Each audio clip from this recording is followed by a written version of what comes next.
What's up, everybody? This is Mike. And I'm Kay. And we're Blacks to the Future. Today, we wanted to talk about our actual birthing experience. Well, actually, the person experiencing it was Kadeen. I was kind of like... I mean, you went through things too. Yeah, no, I'm definitely going to talk about it. But Kadeen, we were looking at the last video we posted and everyone seemed to enjoy that. So we wanted to actually talk about what it was like. Yeah. So my actual due date was supposed to be the 25th of... I keep wanting to say April. But the 25th of June. And I went about a day later. So that was a Saturday. So Sunday, I had already stopped going to church the week prior. So that week I stayed home. That Sunday I stayed home. And I noticed, like, I woke up around 6 o'clock in the morning. And I felt kind of crampy. But I was just like, whatever. You know, pretty much when you're pregnant, you're always having some kind of ache and pain. So I just chalked it up to that. But I noticed, like, it was literally crampy, like the beginning of like a period cramp, like the entire day. And I wasn't going to say anything to Michael. I was just going to let him go to church. And then when he got to church, be like, baby, I'm in labor. Please edit that. But I was like, no, Kadeen, stop. You don't want to be like that. Just tell him. So if anything happens, he's not like having an anxiety attack. So I told him before he went to church, I was like, just so you know, I have some cramps. I just wanted to let you know that. And whatever, continue with his day. I continued doing what I was doing. And you came home. We're just like regular here. Did I go to the bathroom? No, your contractions started. You started feeling contractions more regularly. Because you said you were feeling them before that. Yeah. I started feeling contractions more regularly. And I think we ended up calling the doctor. You called the doctor, yeah. And they were just like, kind of time it within the next hour. Yeah. So we can know when you should come in. When we should come in. And I really was like delaying trying to like call the doctor anyways because I wanted to stay labor at home as long as I possibly could because I was just comfortable. I have my birthing ball. I knew I was going to call Danielle. She was going to come over. My sisters were going to be here. My mom. I had a whole plan. Anyways.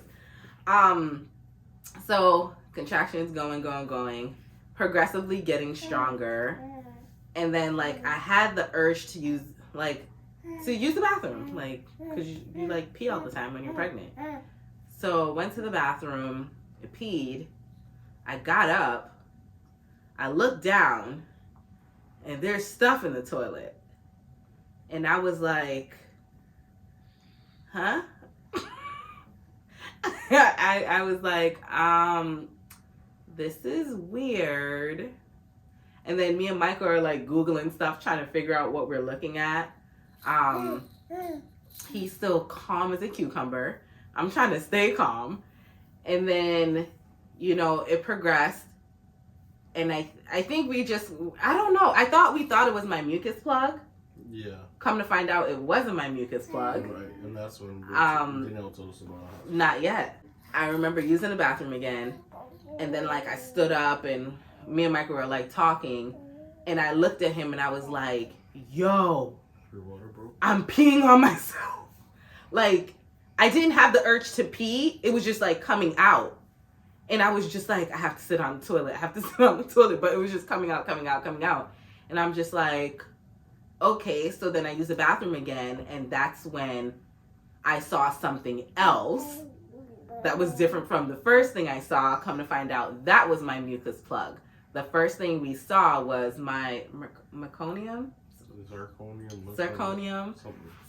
Sarconium. Ain't that a stone? A crystal or something? I don't know. Marconium. Meconium. Something like that. Whatever. Comment below if you know what we're talking about. We probably should have looked it up before we started the video, but whatever. So we called Danielle, and ironically, Danielle's supposed to help me deliver my baby. This girl ended up getting COVID the week before I went in to labor. So the Sunday I went into labor was day 5 of her COVID. So she was on the tail end of it. So I'm like, yep, no, I don't care. I need her to come over right now. So she ended up, I called my mom. My mom came over. My little sister came over. I think, was Nadia here? Yeah, Nadia was here. Nadia came downstairs. My oldest sister that lives in Waterbury flew up here. So everybody was here. I'm bouncing on the ball. Danielle gets here. I had to use the bathroom again. That's how I knew it was the meconium. And she was like, as calmly as she could, was like, so we have to call your doctor again and we have to go to the hospital. Not knowing what that was. And obviously she didn't want to tell me because she didn't want me to freak out. So I was just like, okay. And we packed up our stuff, already had our bags packed, and we headed off to the hospital. We got admitted, and they kind of told us what the situation was. Did I start getting nervous? Because I remember at one point, like when I was admitted, got into my room, I changed. They had me hooked up, IV. Oh, we gonna talk about that. Like a nurse or a doctor came in the room and was just like, yeah, so everything's fine. Everything's fine. The baby's ingesting like the poop in the sack. Basically, because she's in the thing, she's actually swallowing the baby's in the thing. I can't think of the fluid. Yes, and she's not supposed to. So basically, all of her fecal matter, pee, all that stuff is in the sack. Yeah. And I don't know the technical parts of it, but they're not supposed to be ingesting it. But basically, whatever happened, she started to, and she's not obviously supposed to be doing that. Yeah. So they're just like, so just so you know, like, you know, super casual. You have to pretty much deliver her within 24 hours. Right. Okay. All right. That's fine. So we're there laboring. I'm trying to go through the process because I'm like, oh my God, I do not want any medication. I'm a natural girl. It got to about 4 centimeters? 3 centimeters? I don't even remember. And I was like, yeah, do you guys have any drugs?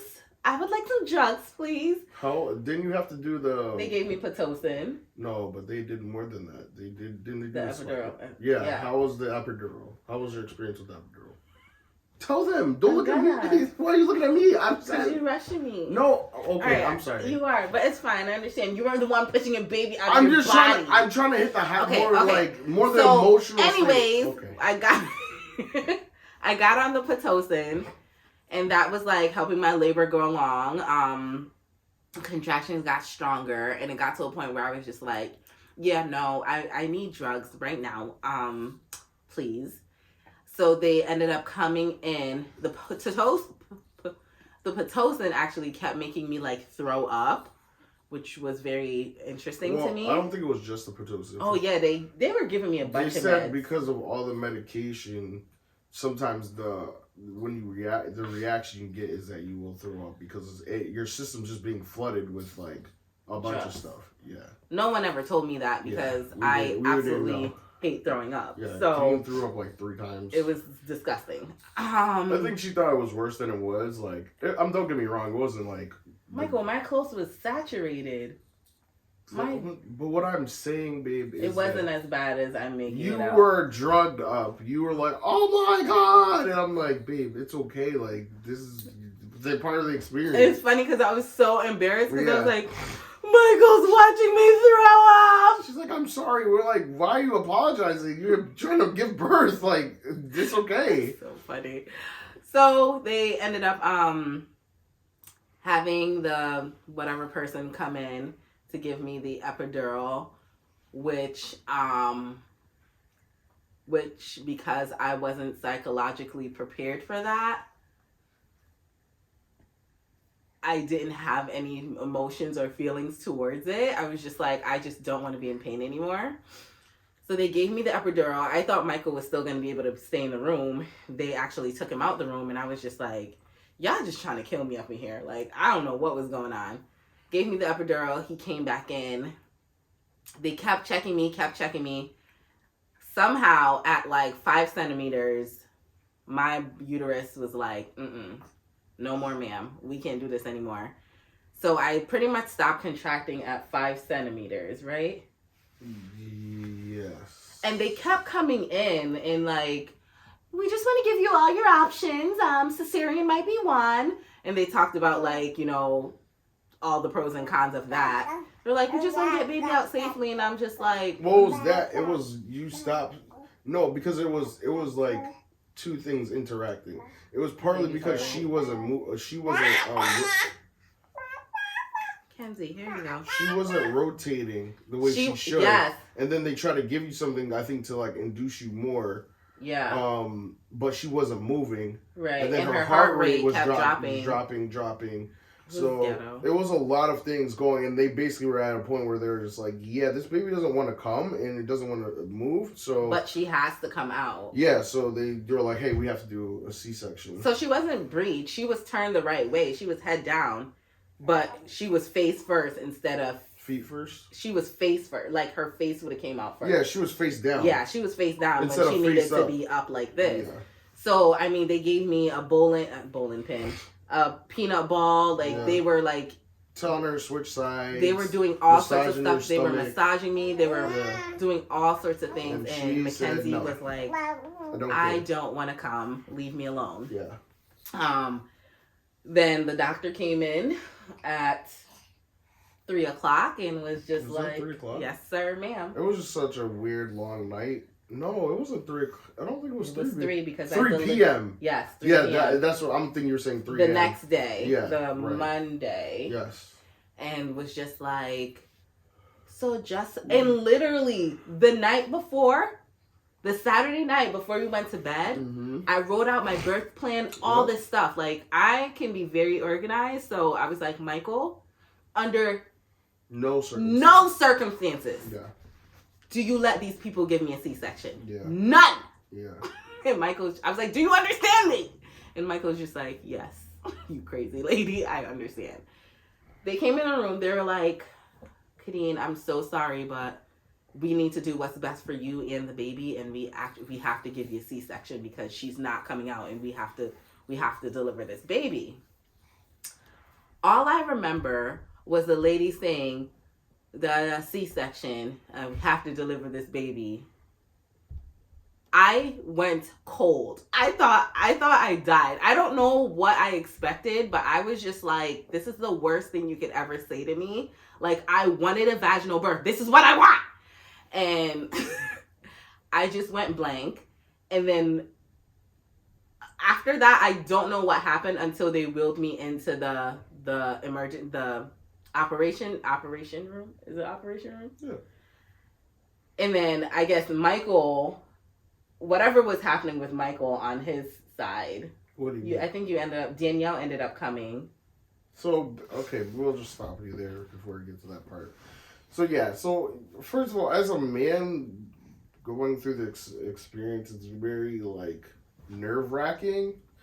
And it's very, like, it's probably the most helpless as a man you'll ever feel in your life because there's nothing you can do. You're just watching your wife go through all this pain and you can't help her. You can't give her a massage. You can't do anything to make that pain, like, subside. You just have to be there and try to be emotional support, which is, like, it feels like nothing. No, it was everything. I'm just saying, it feels like nothing from your point of view. So then they hit us with the C-section, and I'm like, that moment was very scary for me. I felt like, and I was okay until they rolled Kadeen out of our room, and it was just me, because they wouldn't let me go. Like, they're like, oh, you have to wear this thing, blah, blah, blah. We're going to prep her, and then you could come in. And I was just like, in that moment, they wheeled her out, and I was just like, yo, my wife could die right now. My baby could die right now. And I'm standing in a room, and I'm not in there with them. And it was just like, I pretty much lost it. Like, I was just all over the place. I think I called Danielle. Mm-hmm.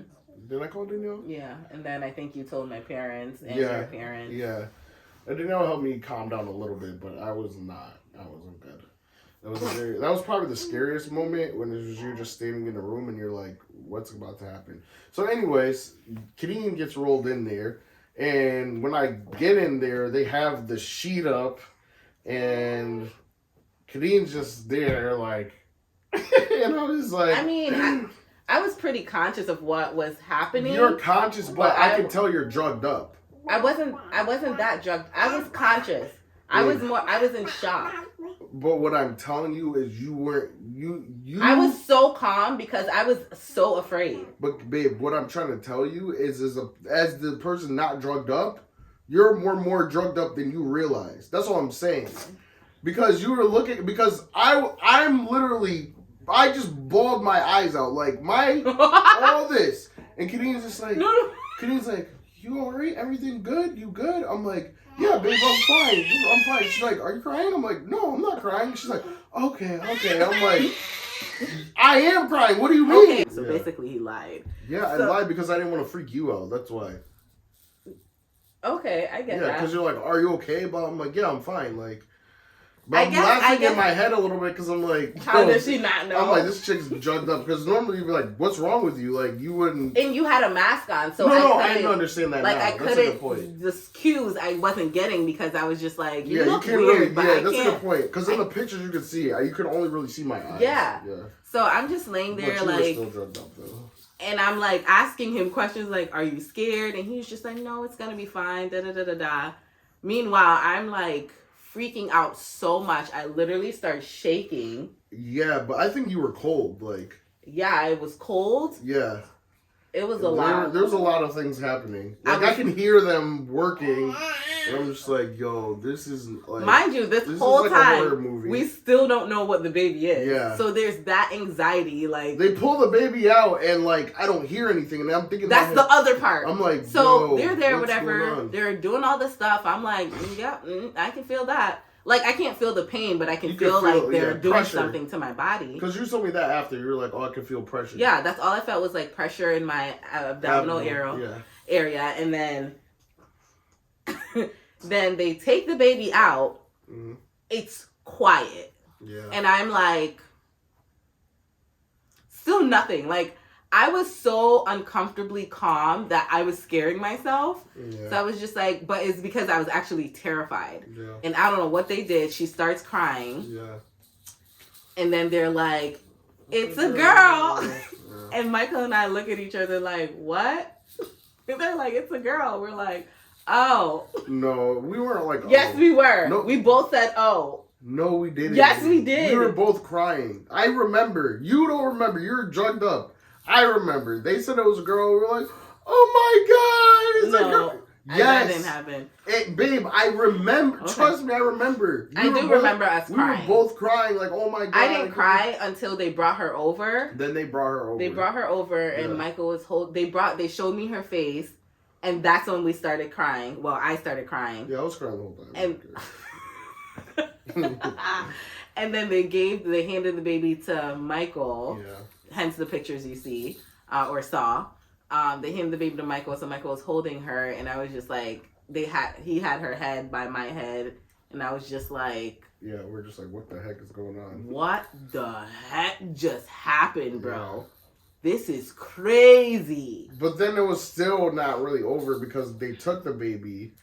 And then, I don't know what they're doing. Oh, they're probably sewing you up or whatever. So they're like stuffing me back in with stuff.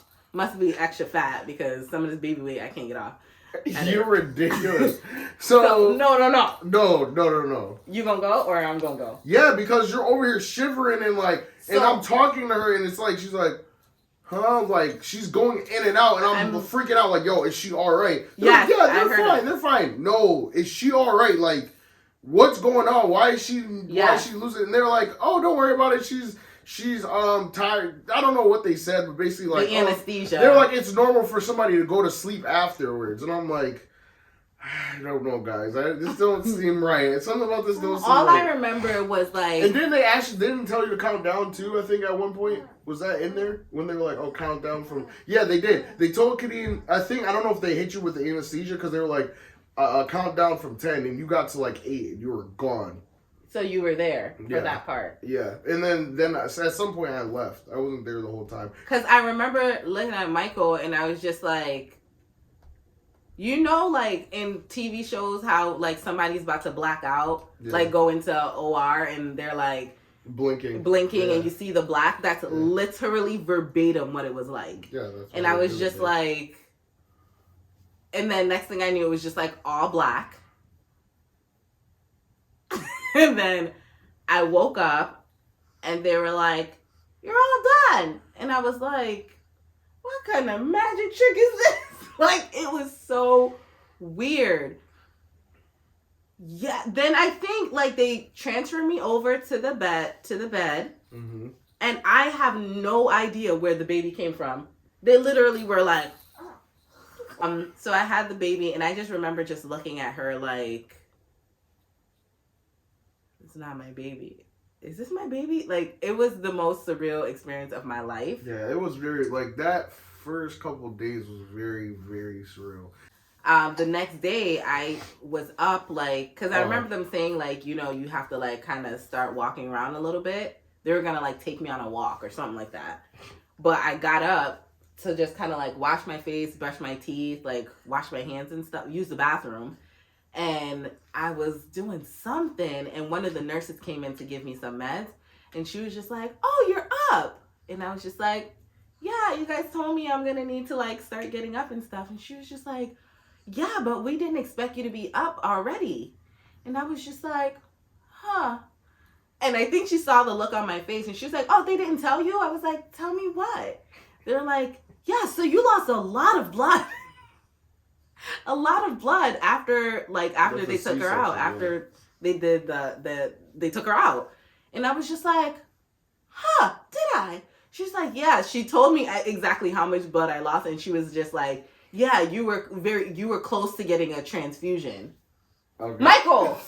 Yo, he be trying to play me. Like, I'm gassing this thing. Michael, why? If he wasn't sleeping, he would have heard this and would have been like, what? But because he was sleeping and I'm the one that told him, he keeps trying to play me. No, because every time we talk about this, Kadeen tries to make it seem like... Yo, they almost gave me a blood trip.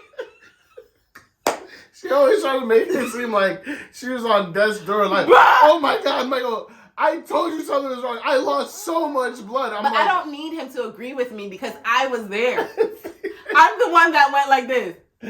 And was gone. And I'm like, it's because of the anesthesia. He don't know nothing. That's what they told him. Anesthesia. If you're an anesthesiologist and you watch this video, just tell my husband, y'all just say that for comfort. I was actually going unconscious. That's actually because that's the babe. I wasn't going unconscious because of the bumping it up. She just told you that because people lie. I know people lie. I know that. You cannot tell me nothing. If I ever meet that lady again, I'd be like, did you lie to my husband? Because I know you did. So basically, Kadeen got hit with the anesthesia. I did not get... That's what they told Michael. What really happened was I was losing so much... She lost so much... Obviously, this is a hot topic. It is because the lady literally told me. She was just like, yeah, you lost a lot of blood. Like, yeah. And I was like, oh, is that why I went up? Like, I blacked out? She was just like, I thought they told you. Ma'am. But see, when they was gonna tell me that. According to you, when you just said, you asked her, is that why I blacked out? And she said, I thought they told you. She didn't say you blacked out because you lost a lot of blood. And thank you so much for listening to our labor story from our mouth and not the video. Please come back and watch our next video. Like, comment, share. I'm done. I'm done. I'm actually no longer doing any more videos because I'm done. Oh man, we love you guys. I'm going to go back to my channel. And she's going to tell you all. With my 70 subscribers. She's going to tell you all about her experience. From my point of view, the truth. Now Mackenzie is here. And we're all one big happy family. We're all one big happy family. We have a healthy baby girl and a safe delivery. That's it. Peace.